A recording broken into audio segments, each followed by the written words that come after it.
Besh tashabbus olimpiadasi doirasida gandbol musobaqasining mahallalararo bosqichlari bo'lib o'tmoqda. Unda viloyat bo'yicha 18-30 yosh toifasida jami 22.236 nafar yoshlar besh tashabbus platformasidan ro'yxatdan o'tgan. Ularning 11.115 nafarini esa xotin-qizlar tashkil etadi. G'ijduvon tumanida bo'lib o'tgan tadbir tafsilotlari muxbirimiz lavhasidan o'rin olgan.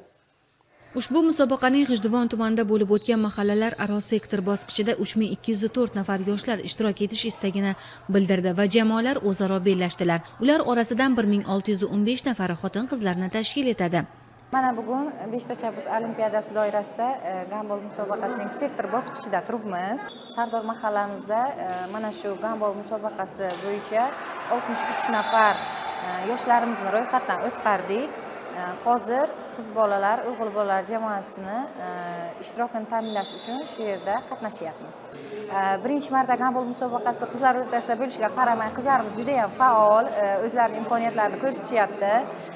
Nasib bo'lsa, hozirga 95% ga уже chiqdik shu o'yin bo'yicha ishtirokini ta'minlab, keyingi viloyat bosqichlarini ham zabt etamiz degan umiddaman.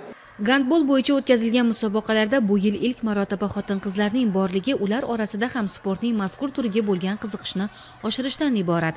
Ayniqsa aholining keng qatlamlari yoshlar o'rtasida sog'lom turmush tarzini shakllantirish, ular o'rtasida ommaviy sport musobaqalarini tashkil etish orqali yoshlarning sportdagi ulushini oshirishni maqsad qilgan bellashuvlar murosasiz va ko'tarinki ruhda bo'lib o'tdi.